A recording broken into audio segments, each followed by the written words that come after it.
The warning klaxons at Jupiter Station had been screaming for 3 minutes when Thorne realized this wasn't another drill.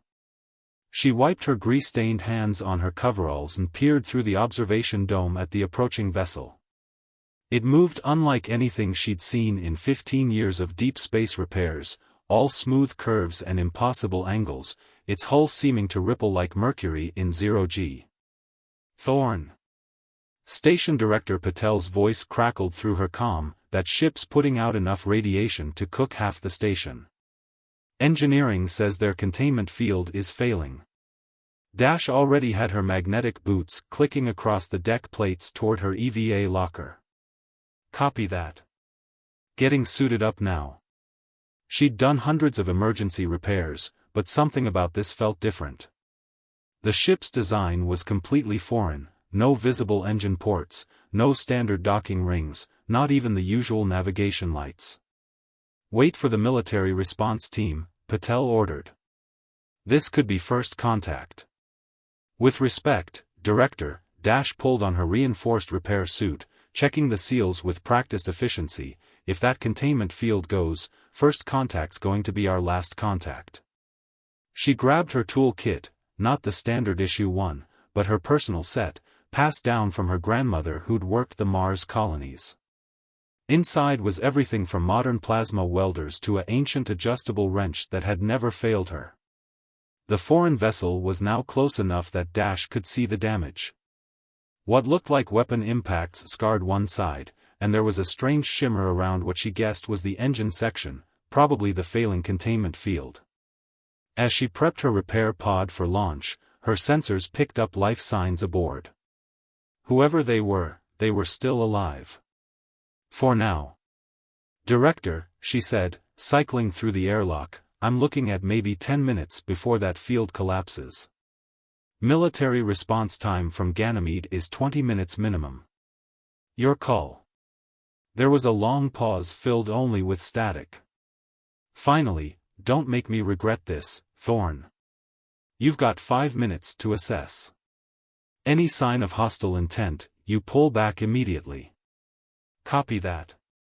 Guided her pod toward the alien vessel, her mind already running through possible repair scenarios. The closer she got, the more unusual the ship appeared. The hull seemed to be made of some kind of living metal, with patterns that shifted and flowed like oil on water. Her pod's comm system crackled with an unusual signal, not radio, not standard quantum comms, but something her systems eventually translated into audio. The voice was unlike anything she'd ever heard, harmonics layered in ways human vocal cords couldn't produce. Unidentified repair vessel, it said in surprisingly good English, we are grateful for your approach, but our technology is beyond your capability to assist. Our engineering cast will manage the situation. Couldn't help but smile as she maneuvered closer, getting a better look at the damage. With respect, she replied, your engineering cast has about 8 minutes to figure it out before that containment field collapses and takes both our ships with it. I'm seeing what looks like cascade failure patterns in your hull structure. If you're using quantum field manipulation for your drive system, you've got multiple breach points causing feedback loops. There was a pause, and when the voice came back, it carried a note of surprise. Your assessment is correct. But our systems are based on principles your science has not yet mastered. Maybe so, agreed, now close enough to dock with one of the hull breaches, but physics is physics. Energy wants to flow from high to low, entropy increases in a closed system, and Murphy's law is universal. You going to let me help, or should I back off and we can both wait to see if I'm right about that containment field? Another pause, longer this time. Used it to run more detailed scans, her experienced eye picking out familiar patterns in the damage despite the exotic technology. Finally, the voice returned, we accept your assistance. But our internal atmosphere is not compatible with human life. And our systems are complex beyond my primitive understanding. Finished, already sealing her suit to the hull breach. Tell you what, why don't you explain it to me while I work? always wanted to learn about advanced quantum field manipulation. As she pulled herself through the breach, Dash found herself in a corridor that seemed to breathe, walls pulsing with strange light. Her suit's sensors went crazy trying to analyze the atmosphere, definitely not something humans could breathe. But the basic principles of damage control would be the same anywhere in the universe. She spotted what had to be crew members approaching, tall, crystalline beings that seemed to shift between solid and energy states as they moved. Their environment suits were far more elegant than her clunky human model, but she noticed they wore tool belts too. Some things, it seemed, were universal. "I'm Dash Thorne," she said, pulling out her grandmother's wrench. "Now, about that containment field." The crystalline being who identified itself as Primary Engineer Resonance 9 towered over Dash as they hurried through the living corridors of the ship. Its form shifted between states of matter like a dance of light and shadow, but Dash noticed how its movements betrayed the same anxiety she'd seen in countless engineers facing system failures.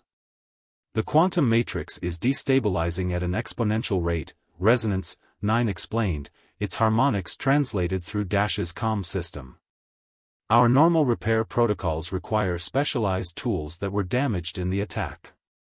Dash jogged alongside, her magnetic boots clicking against what seemed to be a floor made of flowing metal. "Tell me about the attack. Knowing what caused the damage helps figure out how to fix it." The engineer's crystalline form pulsed with what might have been hesitation. "We were ambushed by the Void Hunters.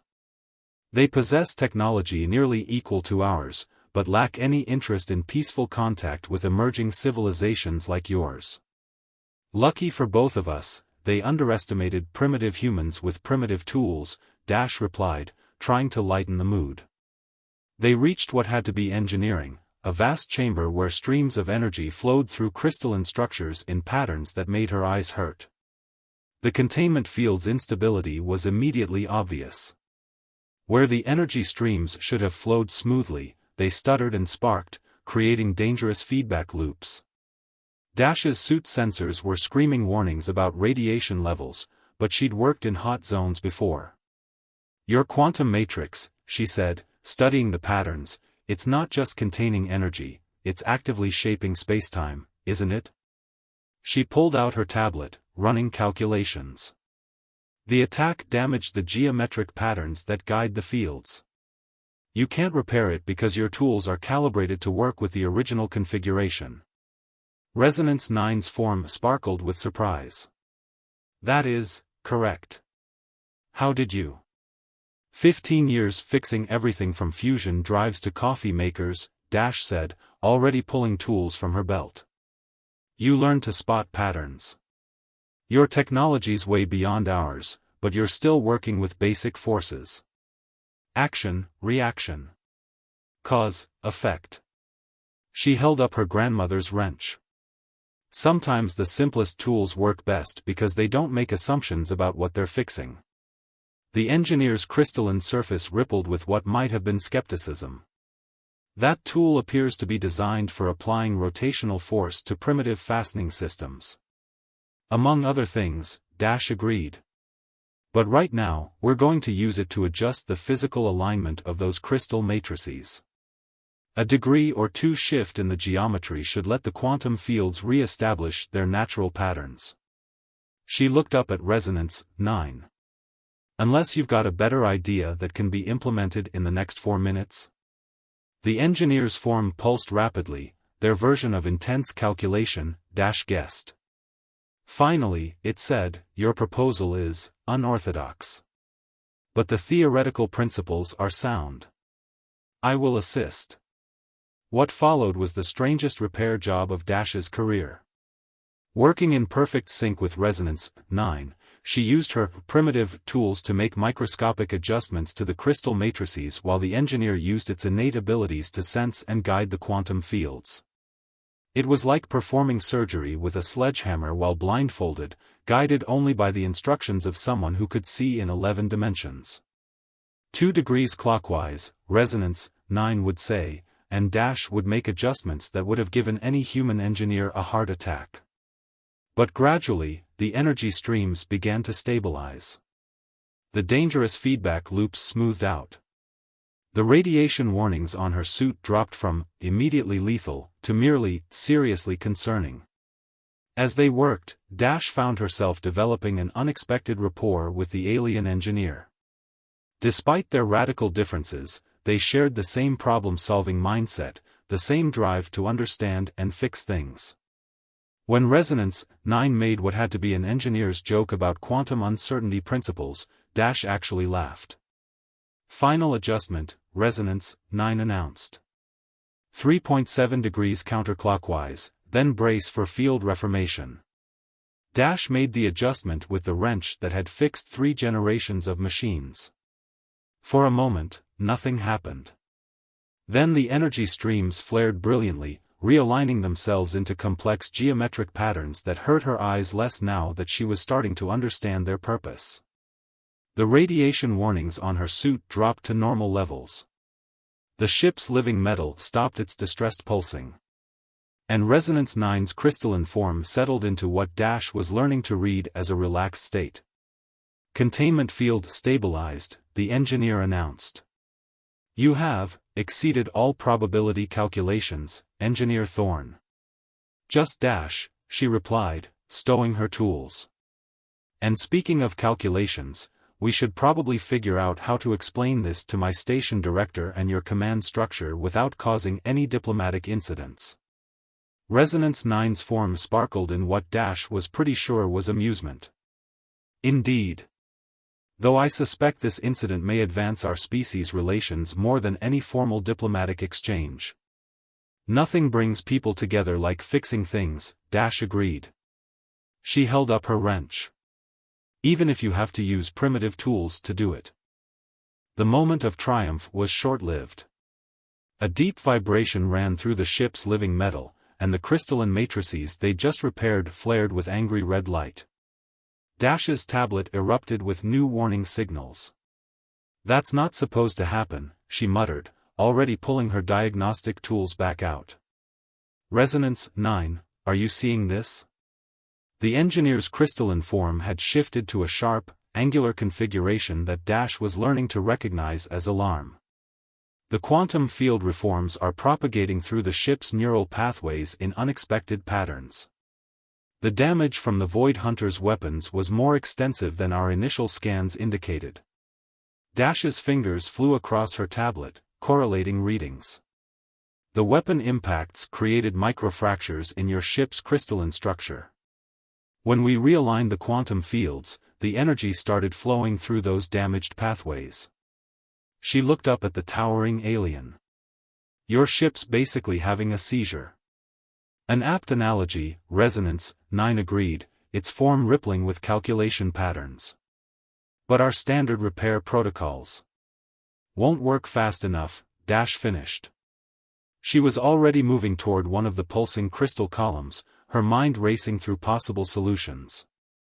The quantum energy is like water finding new paths downhill. We need to redirect it before it burns out your ship's entire nervous system. A new alarm joined the chorus, this one from her suit.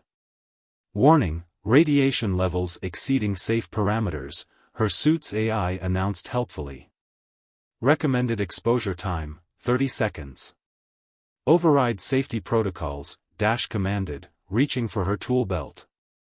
Resonance 9, I need you to tell me exactly where these energy pathways lead. We're going to have to do something incredibly stupid and hope it works. The engineer's form flickered between states rapidly, their version of nervous pacing, she guessed. The neural pathways connect to the ship's quantum core. If we make a mistake, the ship dies, Dash nodded. But if we do nothing, it dies anyway. She pulled out her grandmother's wrench and her plasma cutter. I've got an idea, but you're probably not going to like it. What followed was perhaps the most unorthodox repair operation in the history of either species. Using her primitive tools and Resonance 9's ability to sense quantum fields, they began performing what amounted to emergency surgery on the ship's crystalline nervous system. Dash used her plasma cutter to score precise lines in the crystal matrices, creating new pathways for the quantum energy to follow. "This is highly irregular," Resonance 9 commented as Dash made another careful incision.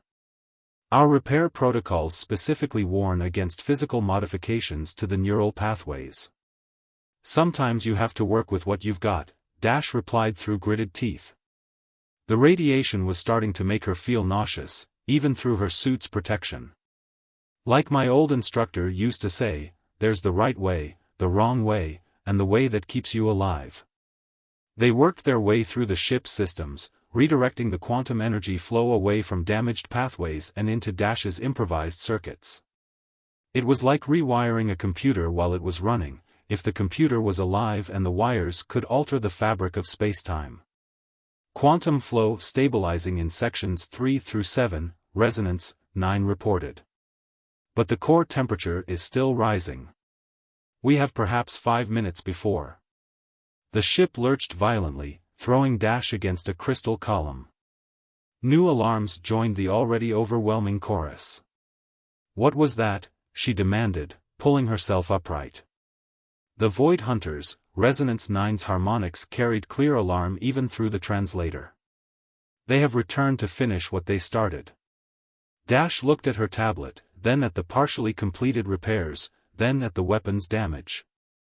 A crazy idea started forming in her mind. "Resonance 9, your quantum fields, they're not just for propulsion, are they? They're your weapon systems too?" The engineer's form shifted to what she was learning to read as cautious agreement. "Yes, but without stable containment." "We don't need stable containment," Dash interrupted, already moving to the next crystal matrix. "We need controlled instability. Your attackers are expecting a damaged ship with failing systems. Instead, we're going to give them a surprise." Understanding flickered through Resonance 9's crystalline form. "You intend to use the quantum feedback as a weapon? That is, extremely unorthodox." "Story of my life," Dash grinned behind her faceplate. "Now, help me redirect these energy flows. We're about to teach these Void Hunters a lesson about underestimating primitive solutions." The Meridian ship's living metal trembled as another blast from the Void Hunters struck its weakened shields. Dash's hands moved with practiced precision as she rerouted quantum pathways, her grandmother's wrench now serving as both repair tool and weapon component. "Hull integrity at 30%, Resonance 9 reported, its crystalline form pulsing with rapid calculations. The Void Hunters are using focused quantum disruptors. They know exactly where to hit us." "Good," Dash muttered, making another careful adjustment. "Let them think they've got us figured out." Her suit's radiation warning had progressed from urgent beeping to a constant screech, which she'd muted. No point in being distracted by things she couldn't change. Her improvised modification was either brilliant or suicidal, she wouldn't know which until they tried it. By redirecting the damaged quantum pathways into a deliberate feedback loop, she was essentially turning the ship's wounded systems into a weapon. It went against every safety protocol ever written, but desperate times called for desperate measures. "Next impact in 10 seconds, Resonance 9 warned. Dash, the quantum pressure is approaching critical levels. If your calculations are wrong, then we'll have bigger problems than radiation exposure," she finished. "But if I'm right, we're about to show these Void Hunters something they've never seen before." She made one final adjustment with the wrench. "Ready on your mark." The ship shuddered as another blast struck home. Dash watched the energy reading spike on her tablet, waiting for the perfect moment. The quantum fields were like a wave building to a crescendo, timing would be everything. "Now," she shouted.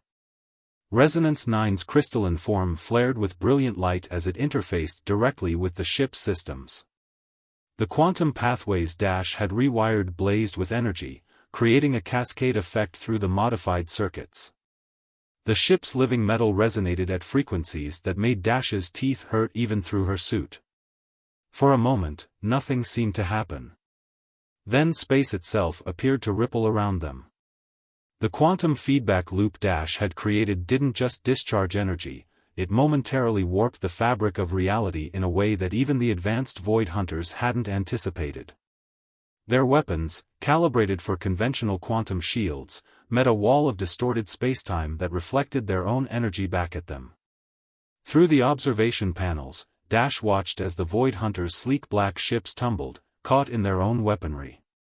Their quantum disruptors backfired spectacularly, overloading their systems in a cascade of brilliant energy discharges. Holy Mother of, Dash started, but was cut off as their own ship groaned ominously.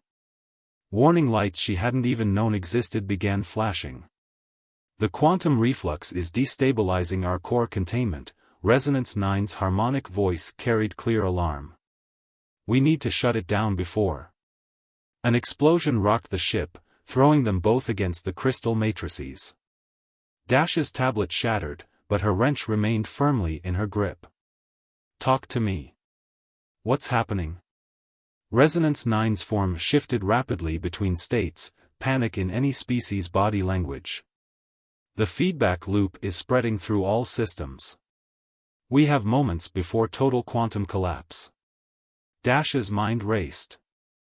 The same trick that had saved them was now threatening to tear them apart. But every system had a kill switch, if you knew where to look. The primary quantum node, she said suddenly. The one we repaired first, it's the linchpin of the whole system, isn't it? Yes, but... Dash was already moving, ignoring her suit's warnings about critical radiation exposure. Sometimes to save a system, you have to crash it first. She reached the primary node and, without hesitation, slammed her wrench into it with all her strength. The crystalline matrix cracked, not enough to shatter, but enough to disrupt the quantum fields flowing through it. For a terrifying moment, every light in the ship went dark. Then, one by one, systems began to reboot, the quantum fields re-establishing themselves in their proper configurations. Dash slumped against the crystal column, suddenly exhausted. Did it work? Resonance 9's form had settled into what she recognized as its normal state. The Void Hunters are retreating. Their weapons are completely disabled. And our systems.